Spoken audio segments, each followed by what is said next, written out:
Process of recruitment, I had no idea. I had no idea what it takes to recruit a good executive and what kind of executive, what kind of person I needed. I had no idea. So, in the beginning, it was a very massive struggle to present yourself, to present your plans. And so, all I was trying to do was make it sound attractive to the candidates so that they would, if they were good, if they were what I thought was good, then you make your offer attractive.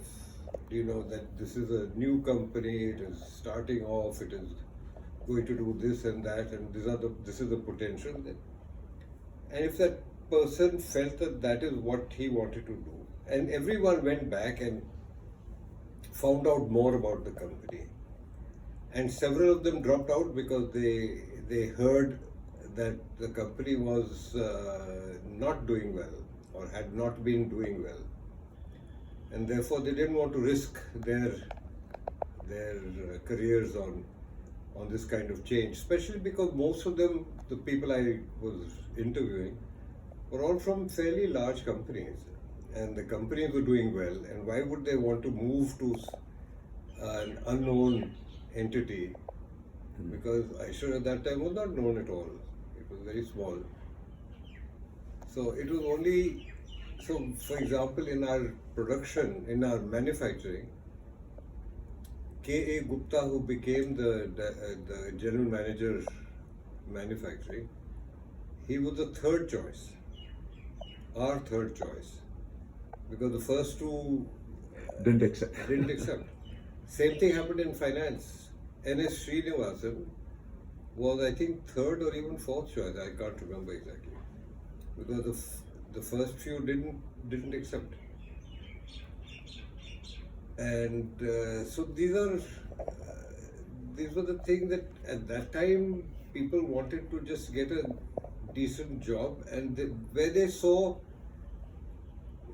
growth possibilities. Everyone looks at increased responsibility, a wider responsibility, and like general managership rather than just being a functional person. And then, of course,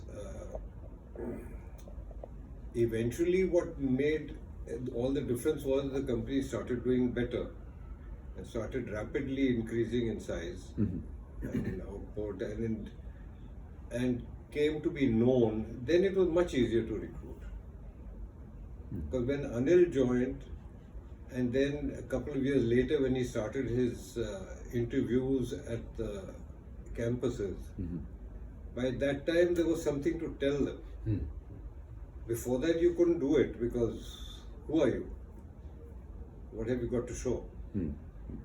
So I think touching on the question that employees join basically for career or for finance or for money, but then today, as we are moving more and more, how can we take those employees and give them meaning in the jobs? How can we make their life truly happy?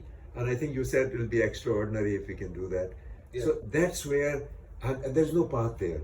I think I'm kind of looking for how do we go, and how do we take them beyond ego, so to speak, and the self-actualization arena, where they begin to really collaborate with each other, where they really begin to enjoy life, look forward to coming to work, that kind of environment. Where do we begin? I think there are 2 or 3 different paths there, Dinesh. One is challenges. There are many people who respond to challenges. Right.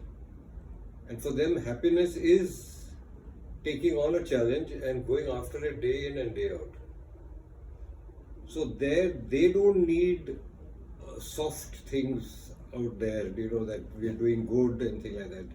They have a challenge. They want to get this volume or that market or this output or this product. So they are then going after that. Right. But there is the other side, which is very important, which is that there are many others who would, like for example, even in Eicher at that time, people stayed in the company even though they had very good offers elsewhere because they felt comfortable in the company. They did not have to do anything wrong. That was a message that we got all the time, that no one ever asked us to do something that was not right. So, and they had all had experiences of that kind earlier. So it is not as if it was just normal. Normal was that when the going got rough, you had to do something, and so in Eicher, you were never asked to do anything like that. So that value was very important. So that was very important, and that enhanced the position that people found in the company. So that is another thing. That means your red lines are outside. So you are inside those red lines and you are comfortable. So you don't have to worry about that. Once you feel that way, you're comfortable and therefore you stick to the thing and you are happy about that. Yeah. So happiness comes in different degrees. And then there is the other one.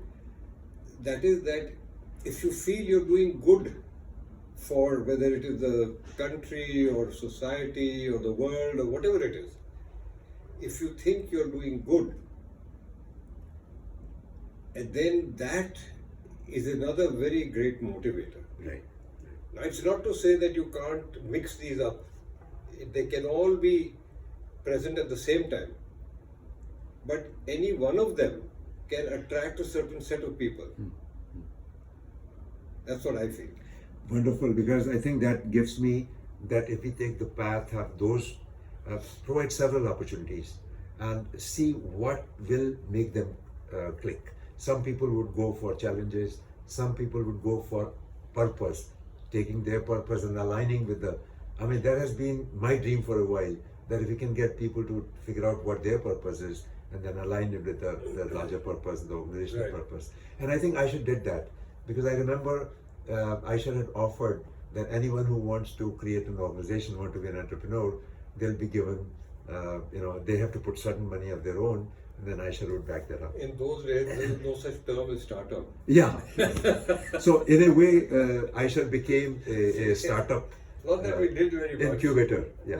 We didn't get any major offers like that. Right. But I think, so if we can provide those kind of opportunities to people, then I think we can create an organization where people are truly fulfilled. And I think I'll be delighted if we can, whatever effort we are putting in, if it makes a difference, even in one person's life, and if the entire organization switches and shifts and transforms, that'll be very delightful. So thank you, Vikram.